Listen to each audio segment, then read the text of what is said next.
my own. I'm taking this from an article that was written by a, I believe she's a science major. She has a PhD, but she's a professor at a Christian university. The university is Azusa Pacific University in California. So she has a PhD, and she wrote this article describing what happened. So she knows what she's talking about. The title of the article is called "The Science of the Crucifixion." All right. Yeah. As some of you said, get your tissues ready, because this is going to be difficult. Okay. It is important to understand from the beginning that Jesus would have been in excellent physical condition. He was a carpenter, a mason. I mean, he was a man of trade. He participated in physical labor all the time. In addition, he spent much of his ministry traveling on foot across countrysides. His stamina and his strength were most likely very, very developed, very well developed. With that in mind, it is clear clear just how much he suffered. If this torture could break a man that is in such good shape, we can't even begin to imagine how horrific this was. So now we're going to go back to what we just read. After the Passover celebration, Jesus takes his disciples to Gethsemane to pray. During his anxious prayer about the events to come, Jesus sweats drops of blood. So in the book of John, it doesn't cover that, but in the other gospels, it does, where he went to the Garden of Gethsemane and he was praying, and he knew what was coming, and he was just in turmoil because he knew what was coming. So during his prayer time, he begins to sweat drops of blood. So here's here's the science behind it. There is a rare medical condition called hemohidrosis, during which the capillary blood vessels that feed the sweat glands break down. Blood released from the vessels mixes with the sweat. Therefore, the body sweats drops of blood. This condition results from mental anguish or high anxiety, a state Jesus expresses by praying, "My soul is deeply grieved to the point of death," which is found in Matthew 26:38. Can you imagine? Hey, Sharon, can you imagine being in such mental anguish and being filled with such anxiety that you burst your capillary blood vessels and you start to sweat blood? And that's just the beginning. He wasn't even arrested at this point. Then it says, hemohidrosis makes the skin tender. So Jesus' physical condition worsens slightly. Traveling from Pilate to Herod and back again, Jesus walks approximately 2.5 miles. I know there's some of us in the chat that can't even walk 2.5 miles. But yet he not only did this, but he had not slept, he was mocked, he was beaten, and his skin still remained tender from the hemohidrosis. Pilate orders Jesus to be flogged as required by Roman law before crucifixion, and we just read that. Traditionally, the accused stood naked, and the flogging covered the area from the shoulders down to the upper legs. The whip consisted of several strips of leather. In the middle of the strips were metal balls that hit the skin, causing deep bruising. In addition, sheep bone was attached to the tips of each strip. When the bone makes contact with Jesus' skin, it digs into his muscles, tearing out chunks of flesh and exposing the bone beneath. The flogging leaves the skin on Jesus' back in long ribbons. At this point, he has lost a great volume of blood, which causes his blood pressure to fall and puts him into shock. The human body attempts to remedy imbalances such as decreased blood volume, so Jesus' thirst in his body's natural response to his suffering. If he would have drank water, his blood volume would have increased. I want you to think about everything I just read. I mean, we're like not even halfway through what he went through. And I want you to meditate on the fact that he did this for you. Yeah, you personally. Not just you as, oh yeah, he did it for you. No, he did it specifically and personally for you. Everyone that is watching this live right now, as he was going through this, your name, your face was going through his head. He knew you before you were born. So your name and your face was going through his mind as he's going through this. And I'm sure he was thinking, I'm doing this for them. I'm doing this for them. I don't even know how you can even think anything. I don't know how you can think about anything but the pain. But I know he was thinking about us because that was the whole reason for him doing it, was for us. And I know that I've had an atheist one time tell me, this was years ago, but I had an atheist tell me one time when I tried to explain what he did for them. Do you know what that person said? And I'll give you my response after that. That atheist said, I didn't ask him to do that. That's what that person told me. I didn't ask him to do that. And do you know what my response was? No, you didn't. But can you imagine what he would do for you if you did ask?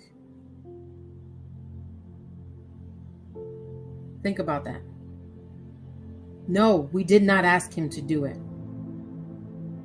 But imagine what he would do for us if we do ask him to do something. And he didn't have to have our permission to do it. He did it out of love. It was his love for us that made him do this. We didn't have to ask him.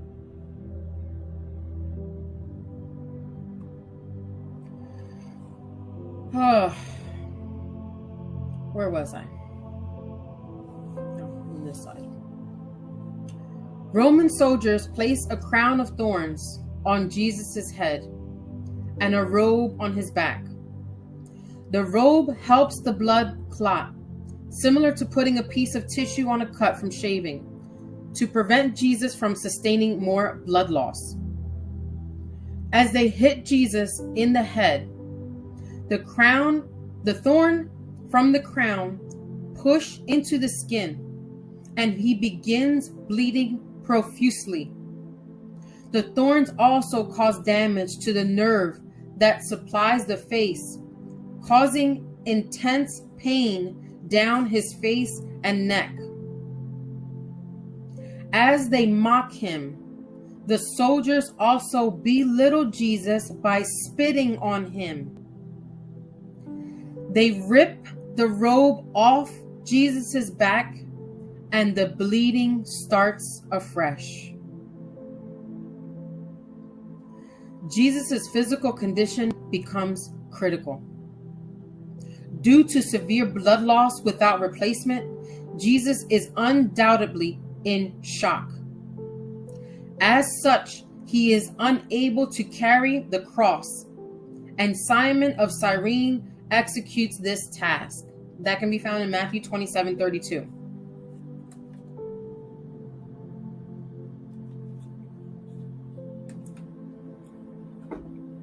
Crucifixion was invented by the Persians between 300 and 400 BC.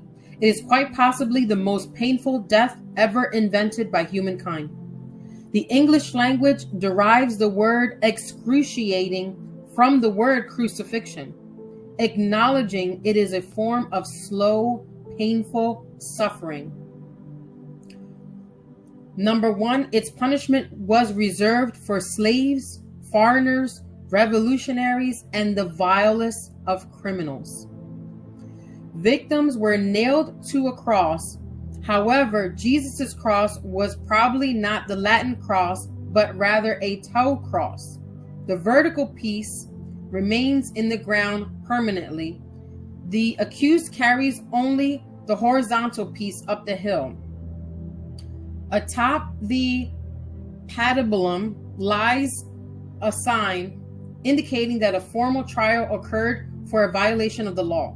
In Jesus' case, this reads, "This is the King of the Jews." The accused needed to be nailed while lying down, so Jesus is thrown to the ground, reopening his wounds, grinding in dirt and causing bleeding. They nail his hands. The Greek meaning of hands includes the wrist. It is more likely that the nails went through Jesus' wrists. If the nails were driven into the hand, the weight of the arms would cause the nail to rip through the soft flesh. And that is what I also have learned and been taught, that it didn't actually go through the palm of his hands. It actually went in through his wrists because of the body weight. Therefore, the upper body would not be held to the cross. If placed in the wrist, the bones in the lower portion of the hand support the weight of the arms, and body remains nailed to the cross. The huge nail, 7 to 9 inches long, damages or severs the major nerve to the hand upon impact. This causes continuous agonizing pain up both of Jesus's arms. Once the victim is secured, the guards lift it and place it on the stripes already in the ground. As it is lifted, Jesus's full weight pulls down on his nailed wrists, and his shoulders and elbows dislocate.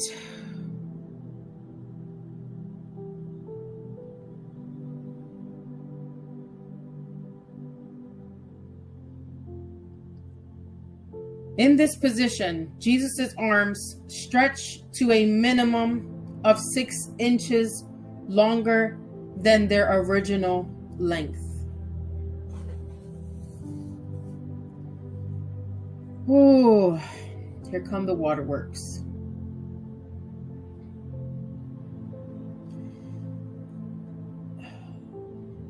It is highly likely that Jesus' feet were nailed through the tops as often pictured.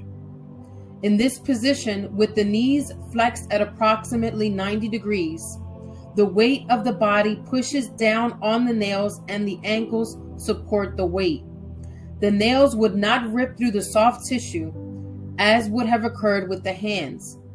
Again, the nail would cause severe nerve damage. It severs the dorsal pedal artery of the foot, an acute pain. Normally, to breathe in, the diaphragm, the large muscle that separates the chest cavity from the abdominal cavity, must move down. This enlarges the chest cavity, and air automatically moves into the lungs, which is inhalation. To exhale, the diaphragm rises up, which compresses the air in the lungs and forces the air out, which is exhalation. As Jesus hangs on the cross, the weight of his body pulls down on the diaphragm, and the air moves into his lungs and remains there. Jesus must push up on his nailed feet to exhale.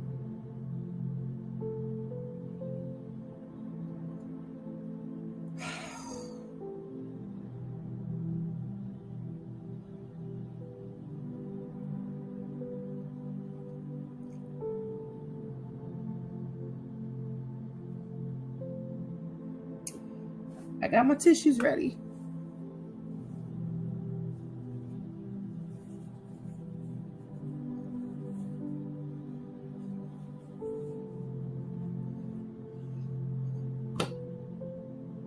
He had to push down on his nailed feet just so he can breathe.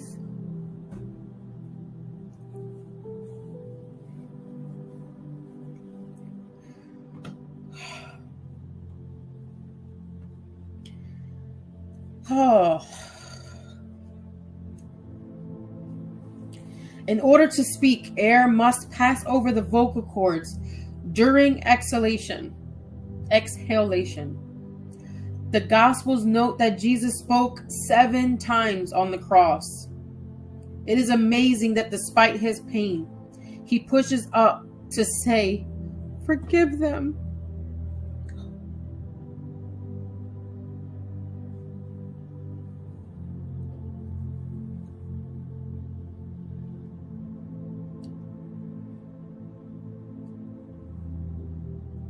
He uses all that energy and all that pain, and he decides to say, "Forgive them."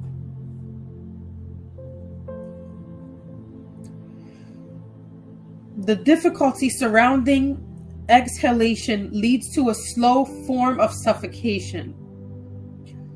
Carbon dioxide builds up in the blood, resulting in a high level of carbon acid in the blood. The body responds instinctively, triggering the desire to breathe. At the same time, the heart beats faster to circulate available oxygen. The decreased oxygen due to the difficulty in exhaling causes damage to the tissues, and the capillaries begin leaking watery fluid from the blood into the tissues. This results in a buildup of fluid around the heart and lungs.